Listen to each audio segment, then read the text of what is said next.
For centuries, humans have taken to the ocean. We have been drawn to it to survive.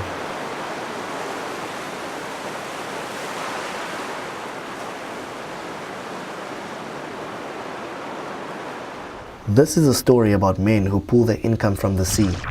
In an industry struggling with both human and environmental pressures, the life of a Chokka fisherman is not for the faint-hearted. Every trip is a gamble. Get it right, and you go home with thousands of rands. But get it wrong, and it could be disastrous for the men on board. Abel Goliath has been a fisherman since he was a young man in the Western Cape. He now lives in Addo in the Eastern Cape and fishes on the Chokka vessel, the Jamie J. He is proud and passionate about his job.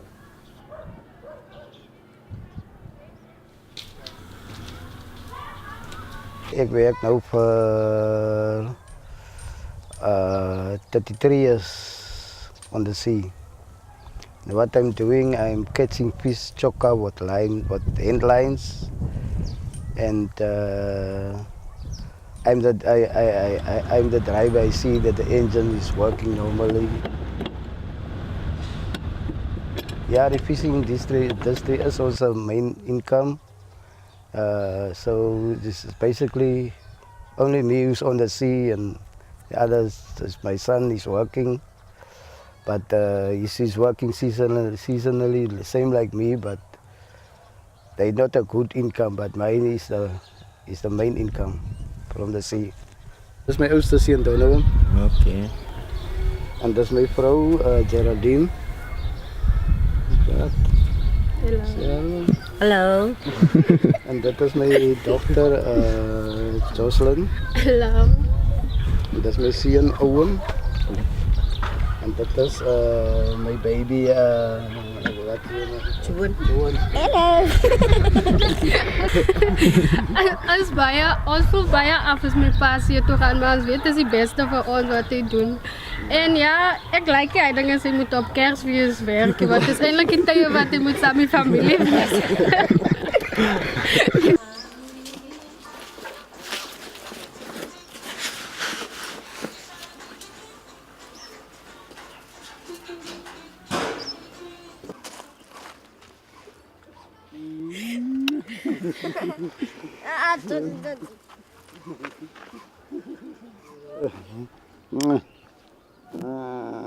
Daar maar lekker werk.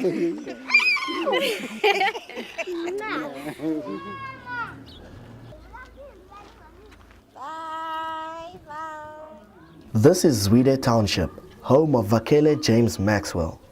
James is the oldest man on the Jamie J.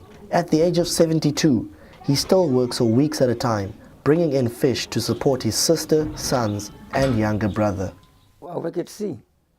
I work very hard, battling because I'm old, but what can I do? Because this money I get from SASA, this is not the money. 1,600 is just for food, Now it's very heavy, like now, because we had 3 months living, like I can say the government said we must not fishing, give a fish chance to grow up and all that things. We was battling. We used to go to the boat every day or make some jobs for living. For decades, there's been a mandatory 1-month off-season. But in 2014, representatives of the industry agreed to extend the off-season by an additional 2 months, which was later extended by another month. These restrictions allowed squid populations to grow. However, for these 4 months, many fishermen are left with no other source of income. Take a look, very nice. The boat is now almost ready to depart. Before they go, the crew have to make sure that everything on board is ready for up to 3 weeks at sea. The engine must be in tip-top shape, and there must be enough food to feed all 16 men.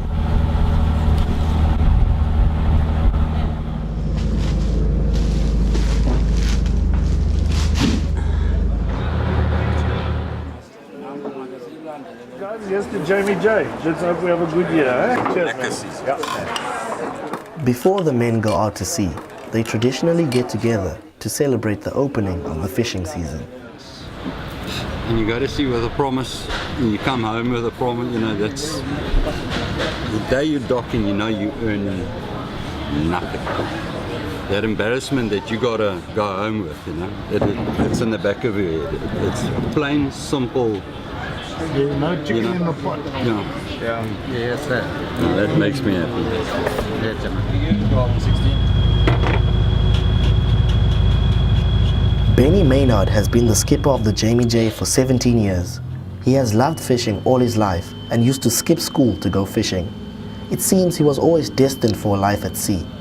Battling against the odds and the elements, he has a huge responsibility. It is his duty to find the squid for the men to catch.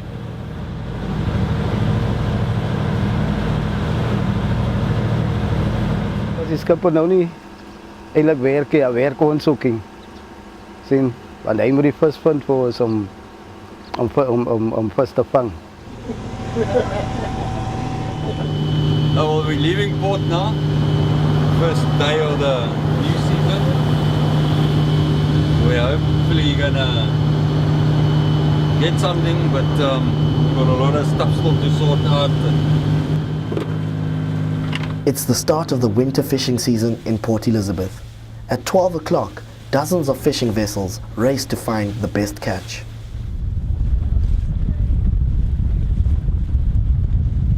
The men on board don't get straight wages. They catch on commission. The bigger the catch, the bigger the paycheck. This means that there is competition between the crew members. Every man wants to catch more than the man next to him. My name is Joseph, fisherman, and I'm the best fisherman, but even though I'm the best fisherman, there's someone I fear. It's Squid alone, man. Squid is the fastest. But if the material of God, I always chase him, God is the Lord of Chokka, and I hope to beat him this time. In your dreams.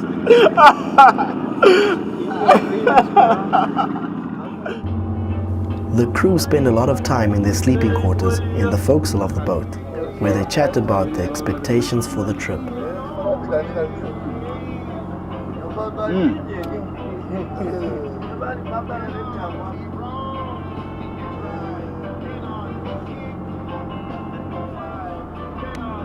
Number one.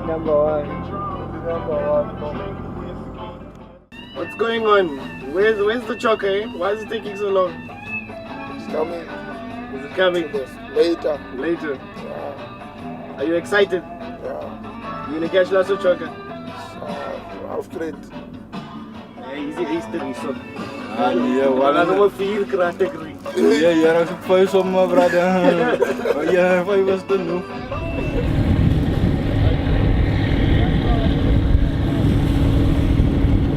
Lonwabo Gogela is both a fisherman and the boat's cook. He's an aspiring skipper and he bunks in the stern with Abel. I'm cooking. Lonwabo special. Not on the menu.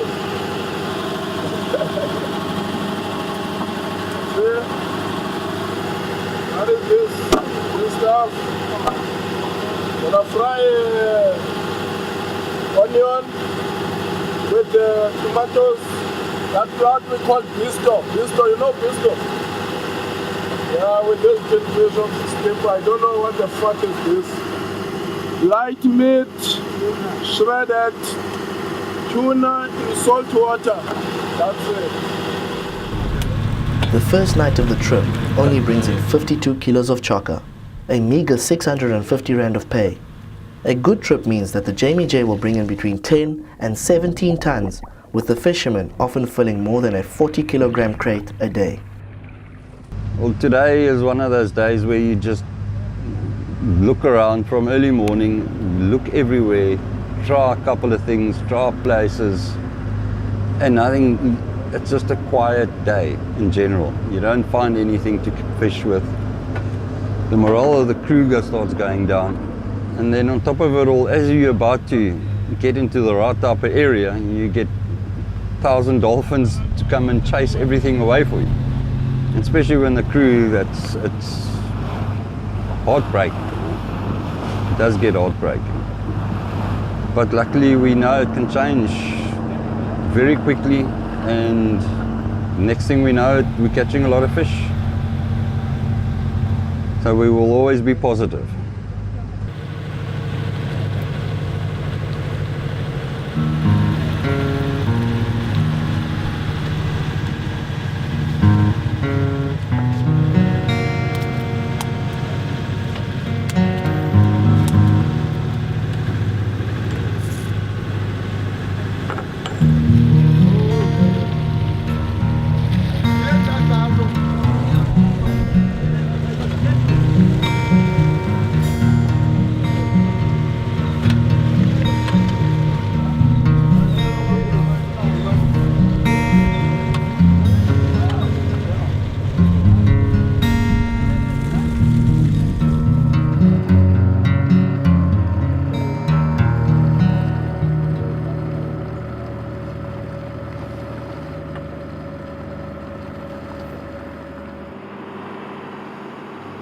Scientists aren't exactly sure why the chokka became scarcer in the area.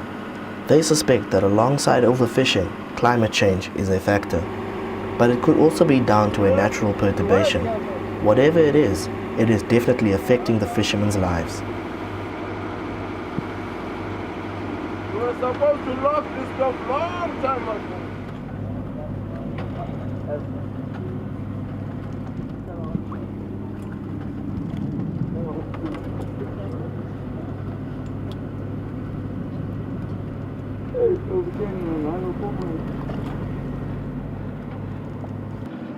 Whoopie chokka, James. No. It's running away, bro. Really. It's running away.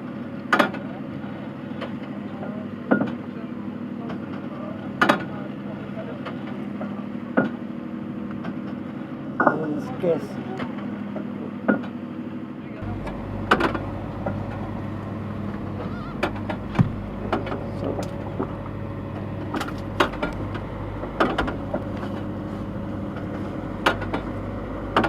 You happy with that one, James? You happy with that one? Yeah, so far. Je weet, je kan niet voor mij zeggen die chokka's onherkend niet.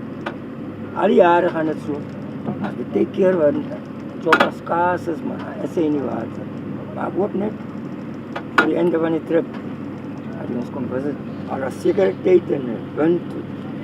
Zo als die punt niet recht is niet. Chokka, hij zoekt zijn recht weer. Als hij weer niet recht is, hij doet iets kan maar zo hangen. Hij zal niet pakken, maar niet. Dan mooi weer wees. Zal hij krijgen.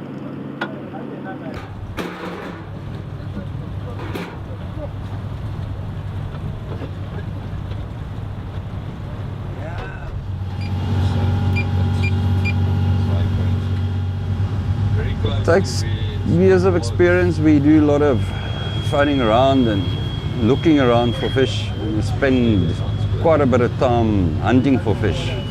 Most of my time is spent behind the wheel, driving around looking for fish. Benny is now under immense pressure. He has no choice but to move on and makes his way to Jeffreys Bay. He can only hope that this is the right move, as the fate of the trip lies in his hands.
Benny gets a tip-off from a friendly skipper about a good amount of chokka in Plettenberg Bay.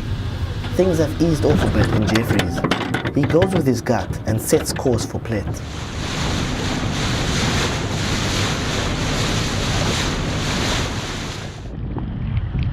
Just to encounter yet another agonizing setback.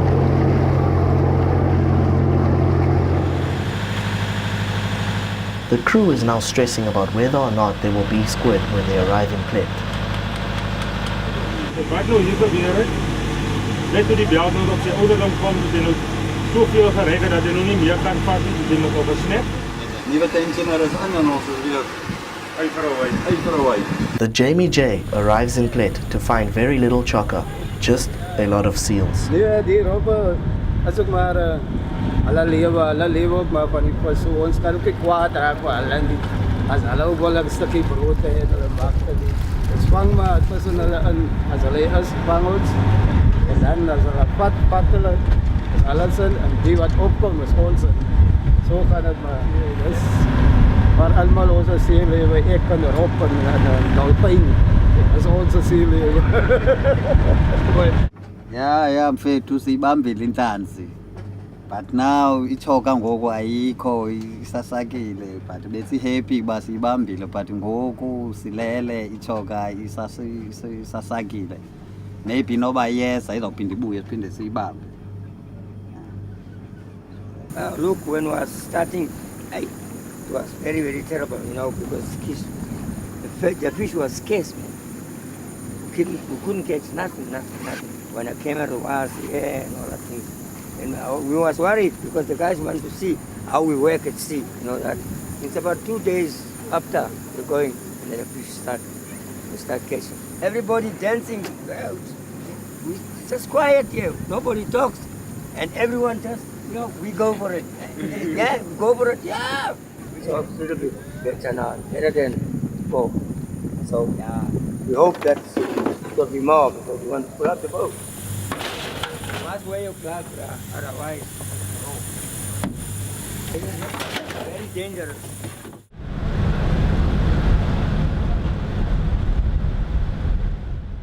The Jamie J has to go to port and offload their catch while it's still fresh. Unfortunately, the rest of the trip didn't go as well as the men had hoped.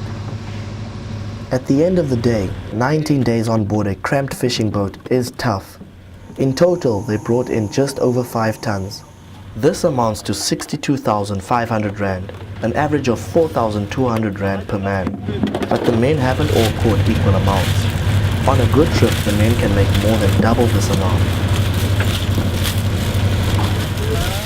During the second half of the trip, news of a chokka boat sinking off the coast of St. Francis reaches the crew, and this was not easy for the men to hear. Hey, we've been missing home, mate. Our families have been waiting for us to come back, and then everything on sea is happening. Bad weather, other boats have sunk, so they are worried about us, whether it's us or not. But anyway, we're here to make money, my bro, for our families. So now we are going home. We're feeling super happy. Yeah, siyaphuma namhlanje siyagoduka siya emakhaya, but sikho happy ncam just because ichokka siyifumenanga ngohlobo siqhela uyifumana ngalo.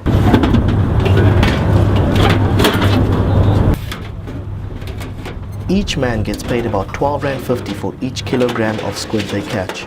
A full crate of squid can hold about 40 kilograms. This means that a full crate can earn a man 500 Rand. The competition between Quayla and Joseph was intense, but it has come to an end, for this trip at least. Joseph, he beat me. He must always bring this camera so that he can beat me again. He beat me, he won me this time. But he was lucky, quite lucky.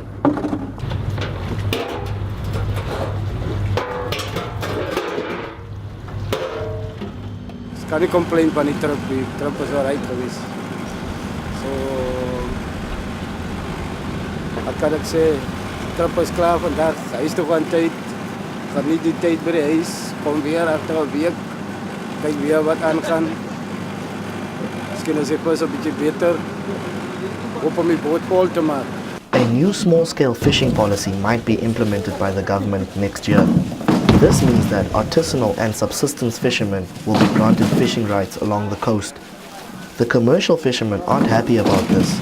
It is a gamble whether or not this policy will succeed, a gamble that comes at the cost of their livelihoods. It means that they will have to take an extra 2 months off. So essentially, the men will be out of work for half the year. There are many other factors that play a role in the amount of money that these men make. The bad weather, dolphins, seals and engine trouble didn't do them any justice.